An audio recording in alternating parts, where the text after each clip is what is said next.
Beautiful silent film. Yeah. It was really cool. So you had like a vignette going on. You do that in post? Oh yeah, most of this was in post. A little bit in the theater was in pre. Like AC was doing this lighting, and it was cool. AC Trent? Yeah. He never shows up. What's up with this guy? Yeah. I mean, he showed up once. Yeah. That was the first time I screened something here, and he told me like, if you ever wanted to film something, he's a great guy. tell me. And I told him, and he was okay. Oh, that's so cool. It got a great reception. It was so like the comedy, the timing was funny. The reactions to tell a story without any dialogue, that's not easy. What was the challenge of working with so many people? Just getting their schedule, and it's like coming up with a date to shoot. Yeah. That was the hardest. I actually originally planned for 16 people instead of 8. Oh, wow. I just wanted to really go out of like my Your comfort zone. Yeah. And I'm glad it didn't happen. Like only 8 people just okayed, and actually it turned out to be the perfect number. Yeah, it was the perfect number. Where did you film this? Ottawa Library. Oh, very nice. Oh, I love that building. Yeah. It's not gonna be around forever. They're moving. They're moving. So they're okay. gonna. I love the auditorium in the basement. Yeah. It's beautiful. Once a month they have bad movie nights. Are they there. gonna destroy that building? Well, I'm sure they're gonna use it for something. It's a government building, so there's like office workers and stuff like that.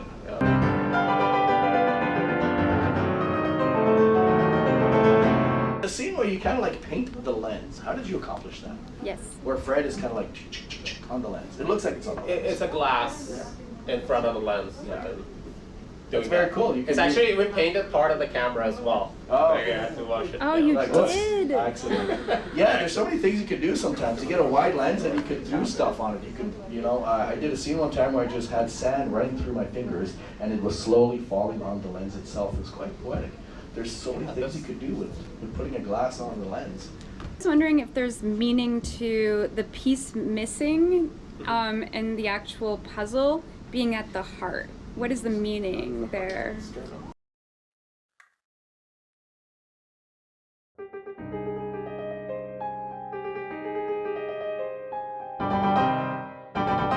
He was the most important piece of the puzzle at some sense, and it kind of really settled for the first crowd he found, and was supposed to think that was the concept. thing, and he kind of missed that.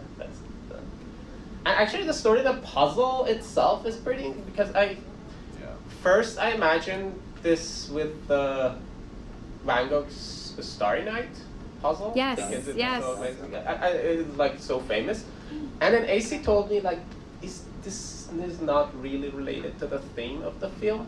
So that was a cool remark. So I tried to rethink what to use as a puzzle, and I'm really like satisfied with the choice I made at the end, because it really fits the. Oh, you went with the Leonardo, yeah. Yeah. And it's beautiful because a lot of people aren't complete unless they're incomplete. Unless they're missing something that they can chase. So there's a lot of subtext going on there. Yeah. Well, for me and probably Dennis for sure. I'm waiting for it. Yeah, no, but there was a lot going on there. Yeah, it actually was easier in terms of cinematography, because this one, as opposed to Van Gogh's Starry Night, this one was monochrome puzzle. I could do the same color palette in the actual film, so it was easier.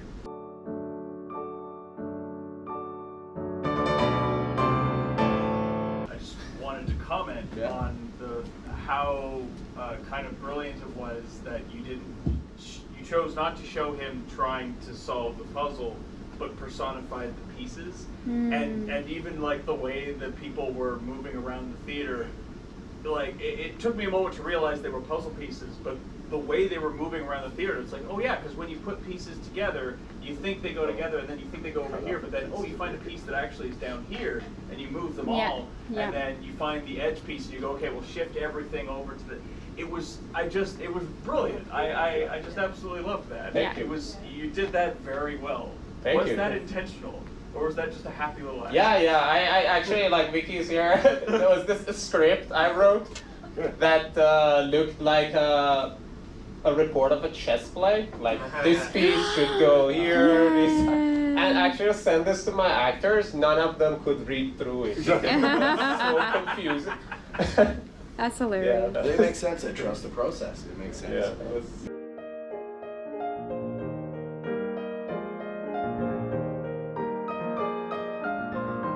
Yeah. Dennis, yeah. Congratulations, I love the film. Thank you. And I just want to make a couple comments. First of all, the shot near the beginning where the Fred character comes in and Veronique and him are talking, and you have a multiple exposure of Veronique just like kind of rolling her Yes, that's eyes and gonna be a looking question stone mine. faced. And I thought that was amazing way to personify the situation, which I thought was Fred was trying to hit on her. Yeah, She's kind of very fake, successful. fake being, wanting to talk to him, but at the same time was totally not interested. And that led me to keep that in the context for the rest of the film, which is about Fred trying to get with Veronica, trying to do everything, including getting a point at trying to get her sympathy by chopping off his arm and realizing that like another guy had already done it. And she's totally has no interest in him. She's like moving around all over the place, and he keeps pursuing her. And all that without dialogue, man. So congratulations. That was Yes. my interpretation. Yeah, that was to the point. Like, Yeah, you say you play it down. You say it's easy. It's a comedy is not easy. Comedy seems easy. It's not. It's not. Okay. Yeah. Okay, he says okay if you say so. I mean, you either understand the comedy and the timing or you don't, but you got it. You got Yeah, it. You you do. directed the actors, you cut it in a certain way, you got it. Yeah, I didn't expect a lot of compliments, so I'm anxious for my next thing. I think I might There's a lot of quit, pressure now. actually. Yeah. I No! quit filmmaking. Don't you dare! Don't you dare! Was there any deeper message you wanted to show, to forecast with So I kind of,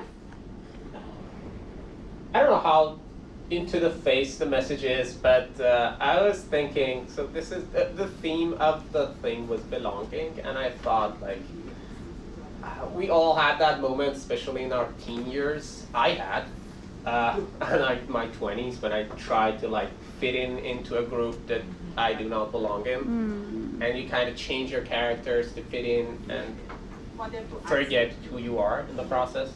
That I kind of I wanted to visualize that in a sense. So you had the last film about the doomsday. Like it was the end of the world. Imagine the ball rolling into the street. Kid chases after it, and bam! Toddler pancake. Jesus, what's wrong with you? Yes. Like is this a personal story? Like a true story? On some level. It was so good. It actually started, my co-director David, he was like, why do you overreact to everything all the time? And I was like, because I just am reacting to the consequences that I foresee. And so I do catastrophize. And so I do see like the worst case scenario in every situation. And so this is kind of like me explaining how I process I the think world. a lot of people can relate to that, but at the end she was like happy to see the world burn. Like come on. Happy to feel validated. Validated. Yeah. She was like, I knew this moment would come. Like I finally saw it. my insanity has like, It's not so expressed insane. itself, or like has a reason to express itself. Like so yeah, I think it's not that she's happy the world is ending, but happy that she's figured it out and this is her time to shine. So thanks for sharing this film. This was an older film. When was this film? So I think it even says 2017 in it somewhere. But we didn't, we went through post-production hell, because anytime I try to do graphics, it goes into chaos. So we ended up finishing it in COVID, and we just released it online. So this is the first time it's ever been on a screen. So I've never seen it before, other than on my computer when I was editing it. So You've been in the industry for a while now. You've been I met you I think it was 12 years ago. something like that, yeah. I think we go way back in Digi. Yeah, we go way back. So you still work on sets? Kind of. I do a little bit of everything, but I do mostly, I do security because I'm a screenwriter, so it gives me 12 hours to just sit in my car and write screenplays. I babysit Christmas trees. Really? I've always wanted to do that. What do you, a government building? No, I work for one department. So I do film security. So on Yeah. set, so you could, but you have to stay up all night. I do, but that's normal for me. Oh, okay. So that's like my natural working hours. Like my Nice. hours of operation of like peak performance for me are like 10 p.m. to like 3 a.m. Oh, That's wow. my best work. And you have time to just sit on your laptop and like. Yeah, it was pretty chill. Like I wouldn't do it somewhere crazy. Any but people try to break in? Any stories? I've had people break into the craft trailer. Yeah. Craft because they want food. Yeah. Yeah, They there was brought like a homeless woman who Oh, like yeah. broke in, and I felt really bad because my job is to like call police. But I was like, I said we're not pressing charges, so we're just like keep whatever you took. And Here's a sandwich. yeah, exactly. I kind of interpreted that the young lady was like Carrie, and all the catastrophes that were happening around her were caused by her, not her reacting to it. And that hit me at the point where she's walking through the parking lot and the groceries are flying all over the place. So yeah, that was my interpretation. And at the end, when the world ends, it's all her that's causing it. Oh, interesting.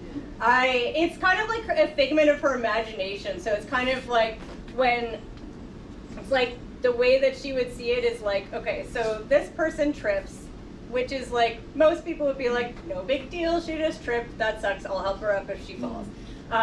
Whereas this person's like, oh my god, what if that happens? What if the strawberries go where? What if the banana's here? What if this goes there? And it's just, she's like in panic mode, and then she's foreseeing like all of the worst case scenarios, and then it's like none of that happened because it's crazy, but she's like made all of this up, and she's concocted her own version of what's going to happen, and then like at the end, none of that actually happened. It's just she's created this like figment of her imagination. But that is interesting that you thought that she's like the agent of chaos. Oh yeah, we say here at Kino. I mean, once a film is screened, it doesn't belong to you anymore. It belongs to whatever. Everyone. It belongs to Dennis now.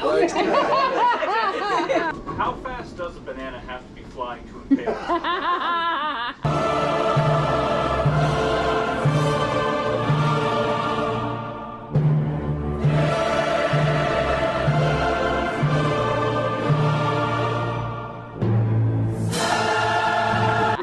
Yes. That was awesome. Banana, yes. I mean, like, I can't. Well, it wasn't her mind, so that does Yeah. make sense. Yeah, I guess if you throw something fast no, enough. it wasn't her mind. But as you saw, she was right. Was Yes, she that was. something that happened, or is that just something that She was saw? prepared for every possible. She's clearly intelligent enough. It has to be going 80 kilometers an hour. Very nice. There you go. That's a good should- answer. Exactly on the was nose. done. Well, yes. So, Natalie. my question is, how hard was that scene to shoot? Because there was so many components to it, lots Yeah. of like special like makeup and stuff. Like, how long did that scene alone take to shoot, and how difficult was it in post production? I think that was the only thing we did that day, and it was funny because the weather was supposed to be like a tornado or something that day, so we didn't know if we were going to be able Oh, to shoot. So Jesus. you can see rain in it, and we were like, we have to get this done by this amount of time, and like we're panicking because like we didn't think we were going to be able to get it done. So we had it choreographed. We did like a kind of pre-testing shoot with Kaylin, our DP, and so we needed to see how it was all going to play out. So we did kind of a few test runs to see how it like worked, and we choreographed it, and then we did like singles on everyone so that we could cut back and forth. Yeah. But we tried to get it done in a way that we could do it as a one shot. So we have it. We went on solos for some of them just so that you could see stuff, but we do have it as a one shot. But yeah, it didn't take a crazy amount of time, but we did prep it first. So for shooting, I think it was like a few hours just because we were afraid that we were going to be getting lightning and then we would have had to shut everything down. So we tried to just like rail through it as fast as we could. Yeah, I would like to be impaled by a banana. All right. I heard it, and I'm not taking it back. Yes. Be sure to follow hashtags Doomsday 2017. I knew this day would come. I really enjoyed the first conversation, and I think it was really well written. And I was wondering, like, struggling to like write dialogue for myself. I was wondering, like, what is the process to coming up with those like really meticulous wording stuff? Like, do you start with an idea, or do you like have a structure of the conversation? Like, how do you? Yeah, I'm lucky. Like, dialogue is my area, so that's kind of like, that's my forte. So I just do. It's just like what I do, which is weird because I hate, like, I can't talk in human form, but I can. So I can talk I can talk with my hands as well, but I can't talk in people form. No, we all But understand. yeah, it's like dialogue kind of, like writing dialogue comes a bit naturally to me, but I think I have a process where I'm like, I want to see what I least expect someone to say. And in a situation, like I kind of, a lot of times I'll approach dialogue from like, what's something weird that I wouldn't expect this person to say?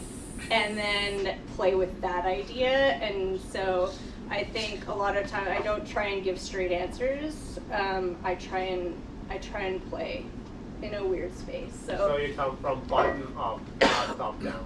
Like you don't have a structure of the whole dialogue and then dig in. No, I have, in fact, I get into a lot of trouble when I write because it just derails, because I'll have an outline, I'll go into my scripts and I'll be like, this is what's gonna happen. And then my characters will just start going. They'll just start riffing with each other. And I kind of feel like I don't even have control over it. So like they're just doing their thing and I'm like, no, come back. And they're like, no, we're over here now.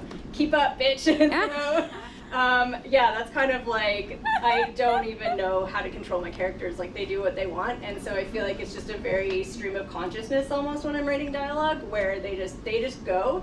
And then I have to figure out how to like wrangle them back into a story. But I kind of just let them do their thing, and then piece it together after.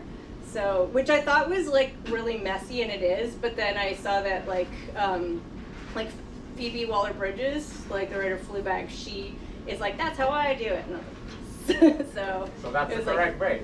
Yeah, it's or like our way, but it's not like the wrong way. It's just sometimes it takes more drafts than someone who can really like nail an outline and then just make their characters do what they want exactly. I can't do that, but it's like, but then I get kind of like dialogue that is maybe like different or like that I wouldn't have seen coming. So yeah. Wow, it flows really naturally. Do you like pre-visualize the whole thing as you're writing it? Yeah. Like you can see it play out in your head. Yeah, definitely. Yeah, maybe that helps as well. Yeah, I definitely have a very visual sense of like what's going to happen. So. Absolutely. Quetzi trilogy. You ever seen those? No. What's the name? The The first one's Koyanskotsky, the second one's Palaskotsky, and the Palaskotsky. Quetskotsky. Yeah. They're like visual documentary narrative films by showing visuals on a theme. It's with music and by Philip Glass. Yeah. It's similar to what you just did. It's really. I'll hook you up.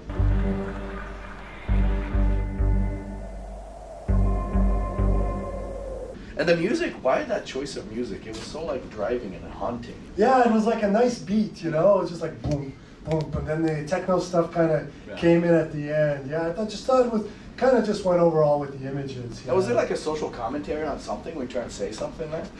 Well, like when you watch a movie, what happens is sometimes you can see an image and the image only makes sense depending on the images before and the images after.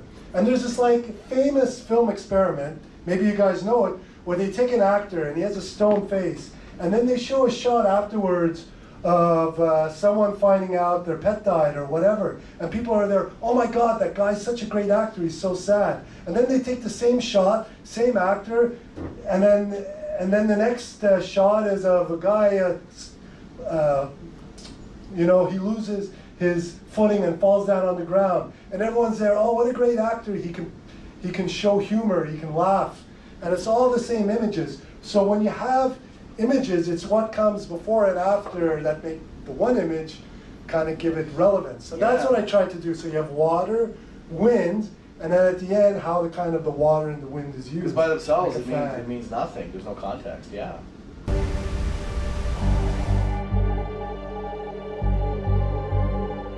About your whole attitude that you have, like it's bad, isn't it?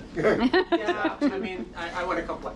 So you have something every month, and these are not particularly easy to make, having super ends. Do you have some sort of, like a weekly schedule to film? Do you have, how do you keep consistency? Because it's really hard. So the way I look at it, it's like a musician with songs. So these films I make aren't very long. They're only about 3 minutes. So I kind of make them and then move on to the next one. Make it, move on to the next one. And sometimes I shoot 2 at the same time, or 3 at the same time sometimes even. Wow. They're just like, whenever I get an idea, I just do it. And am I happy with every film I make? No, you know? But then I'm a believer in quantity breeds quality. So the more I make, the more I learn from what I make, and then it makes, hopefully, I kind of grow. So I don't know about that, but anyway. So you don't wait for ideas to come. You just film something every week or so? No, well, I wait for the ideas to come, but even if the idea is kind of vague, it doesn't have to be an idea where I'm there like, oh my God, this is so great, I have to make a movie. Sometimes you just have an idea that's just kind of like a little itch in your back, and you're there, yeah, let me just make a movie about it. And then you go, and these films aren't complicated to shoot, and then you just kind of shoot it, then you edit it, and then you say, hey, what did I like, what didn't I like? And then you just kind of go on to the next one. Yeah, maybe like get some content and see what works in the editing and what doesn't, like retell a story in the editing. Did you film this yourself with your new camera? My camera I got from Amazon, but not my Blackmagic camera. No. I have a Blackmagic camera now. Ooh, fancy. Yeah, but I'm gonna use that when I have a lens for it, so starting next year. Oh, this one I shot with my other camera. Oh, very nice. So you filmed it yourself? I did again. Like on a tripod and you were in front of the camera? Yes. How did you get the focus right then? Well, it's an automatic focus. How did you come up with the voice? I just winged it. Oh, nice. I think at last Kino last month, someone said you should do voiceovers or cartoon voices. Yes. Voices. Yeah. Yeah, you got a lot of character and personality in your voice, so it's. Yeah. Oh, thanks. Where did you come up with the idea? When did I come up with the idea? Yeah. I think I came up with it when I found out that Kino was moved to this day instead of the end of the month. So it's kind of last minute. Next week is Christmas. And I can't step on Santa's toes right there. Yeah, so Santa's with us this evening, so that's wonderful. Thank you, Santa. I got coal. I asked for my father to come back. He never came back. So you didn't deliver on my gift. I own a coal mine. You have a coal mine? True story, not to diverge from what we're talking about, but for Christmas, for realsies, I didn't get coal, I got a bag of potato peels, because us French people, we get potato peels for Christmas if you're naughty. Potato peels, yeah. My dad thought he was playing a joke, he never really gave me presents. Good to know. That's why he disappeared. So, anyway, so what's next? Well, like I said, I'm planning my George and Louis series again. I already talked to Tyler about it, but I have something else in mind as well for my new Blackmagic camera. And now that you have cameras and stuff and you know how to film yourself, it's just the sky's the limit. Yeah, exactly. It's going to be a lot of fun. Hey, let's go to questions. Oh, yes. So I don't know why, for some reason, my brain was obsessed with what's inside the bag. Rise and shine! Whoa! I don't know if that's relevant to the film at all, but was there something in the bag? There was for a time. My tube of toothpaste. Nice. But was it relevant to the story? It might be in the Not sequel. exactly. You don't know. Maybe next time, I don't know. What's in the box, man? Dennis! It's a mystery bag. No, go ahead. No, I was just coming. No, I was just going to say, I would argue that what is or isn't in the bag is really important. Because I looked at the film, first of all, I love the film. There it was. He forgot to say that first. So I thought it was of course about the bag, but I also thought it was a comment on consumerism. Because the bag was outside your door with the Christmas wreath hanging on the door. So I assumed it was some kind of a Christmas gift. And I thought it was maybe your character just upset with the amount of consumerism that's going on around Christmas. And that's why he kept getting rid of the bag. But we just can't get rid of the consumerism. It's everywhere. Okay, you know what? That's it! Am I totally off base? No, I or- love that. You could be. I don't know. I'm not sure. I just wanted to make some living sentient bag that won't leave me alone. But rewatch it with that in mind, because that makes a lot of sense. Yeah. Absolutely. Okay. Very perceptive. And it's on TV too, so ads. Like, Yeah. everywhere. Yeah, he was on that TV. was something else. Ad for bags. Sir, you gotta start writing books. Holy crap. Yes, question. Expand on the lore. Where would the bag have come from? That is a mystery in and of itself. Yeah. Is there gonna be a sequel? Because apparently we all love the bag. And I love We it. want to see more. Yeah. I might think of something for the bag. Yeah. Did you have fun filming this? Yes, I did. Oh, yeah. Yay. Because sometimes it could be discouraging filming yourself, but you had a great time, so that's encouraging. A lot of people are alone this Christmas. Every Christmas, I used to be one of them. So we're gonna have a social on the 23rd. That's Monday, and that's around 5 o'clock. Keep an eye on the Ottawa Filmmakers group for the location. It's at the Royal Oakon Bank in Gloucester. But it's just people come out. We have some food and some drinks, and we just find comfort in each other's company. So you don't have to be alone this Christmas. Come out and let's all be sad together, and we'll get inspired by each other. We'll tell stories. So absolutely, the 23rd. That's Monday. Yes.